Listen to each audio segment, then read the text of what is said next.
Horror story part 1। इस कहानी का नाम है छाया का श्राप। सुधीर एक छोटा गांव का निवासी था जिसका नाम था पिपलिया। पिपलिया गांव हमेशा से ही रहस्यमय घटनाओं के लिए जाना जाता था।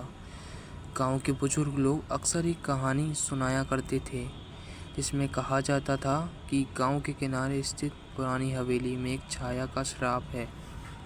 कहानी के अनुसार कई साल पहले हवेली में एक धनी परिवार रहता था। उस परिवार की बेटी राधा बेहद सुंदर थी, लेकिन उसकी सुंदरता उसके लिए श्राप बन गई। एक दिन गांव के ही एक व्यक्ति ने राधा का अपहरण करने की कोशिश की, लेकिन राधा ने अपनी इज्जत बचाने के लिए हवेली के छत से कूदकर अपनी जान दे दी। उसी दिन से राधा की आत्मा हवेली में भटकने लगी और उसे छाया के नाम से पुकारा जाने लगा। सुधीर को हमेशा से ही भूत प्रेतों की कहानियों में दिलचस्पी थी। उसने कई बार अपने दोस्तों से छाया की कहानी सुनी थी, लेकिन वह इसे केवल एक मिथक मानता था। एक दिन सुधीर ने तय किया कि वह खुद हवेली जाकर देखेगा कि वहाँ सचमुच कुछ है या नहीं। उस रात सुधीर अपने दोस्त मोहन के साथ हवेली की ओर निकल पड़ा। रास्ते में हवा साए साए कर रही थी और गांव के कुत्ते अजीबोगरीब आवाज़ें निकाल रहे थे। हवेली के पास पहुंचकर दोनों ने देखा कि हवेली की खिड़कियां खटखटा रही थी और अंदर से किसी के रोने की आवाज़ें आ रही थी। सुधीर और मोहन ने हिम्मत जुटाई और हवेली के अंदर प्रवेश किया। अंदर का माहौल बहुत ही भयानक था। हर तरफ धूल और मकड़ियों के जाले थे। अचानक उन्हें एक कोने में एक छाया दिखी। वह छाया धीरे धीरे उनकी ओर बढ़ी रही थी। दोनों ने डर के मारे चिल्लाना शुरू कर दिया, लेकिन सुधीर ने अपनी हिम्मत नहीं खोई। उसने छाया से बात करने की कोशिश की। कौन हो तुम? क्या तुम राधा हो?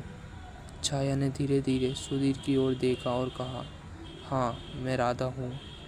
मुझे श्राप से मुक्त करो। सुधीर और मोहन ने राधा की आत्मा को मुक्ति दिलाने का निश्चय किया।